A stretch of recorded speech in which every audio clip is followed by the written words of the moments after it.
আমি নিয়মিত 5 ওয়াক্ত নামাজ জামাতে আদায়ের চেষ্টা করি, কিন্তু একদিন ভ্রমণের ক্রান্তি ঈশার নামাজ বাদ পড়ে যায়। আমি ওই নামাজ কখন কিভাবে কাজা করব? নামাজ কাজা করা আগে একটা প্রশ্ন করি।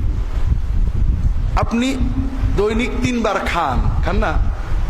একদিন সন্ধ্যার পরে ক্লান্তে ঘুমায় পড়েছেন, রাত্রে ডিনার বা রাতের খাওয়াটা কাজা হয়ে গেল, ওটা কখন খাবেন? পরের দিন ডিনারের সময়, ঠিক না? কখন খাবেন বলেন না? যখনই ঘুম ভাঙবে তখন কি করবেন? তাড়াতাড়ি খেয়ে নেবেন।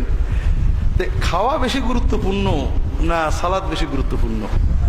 এটা হলো এখানের খাওয়ার, আর এটা হলো এখানের খাওয়ার। কাজেই ইমানের দাবি হলো খাওয়া কাজা হবে না যে কোনো ভাবে। আল্লাহ সব তাইসির দিয়েছেন। যদি কখনো মনের অজান্তে নামাজ পড়বো, মা ঈশার আজানে আমি ঘুমিয়ে পড়েছি, ক্লান্ত হয়ে রাত 12টা 1টা 2টোয় আসছি যে আমি ফজর পড়বো, উঠতে পারিনি, এরকম অনিচ্ছাকৃত যদি হয়, আউয়াল সেই প্রথম ঘুম ভাঙার সঙ্গে সঙ্গে, অথবা মনে পড়া, কখনো কোনো ভুলেও হতে পারে, আপনার মনে আছে আপনি নামাজ পড়েছেন, হঠাৎ মনে পড়লে নামাজটা পড়িনি, মনে পড়ার সঙ্গে সঙ্গে বা ঘুম ভাঙার সঙ্গে সঙ্গে সবচেয়ে আগে নামাজটা যদি পড়েন, তাহলে অনিচ্ছাকৃত কাজা হওয়ার গুনাহটা থেকে বেঁচে যাবেন, তবে ওয়াক্ত মতো পড়ার ফজিলতটা পাবেন না।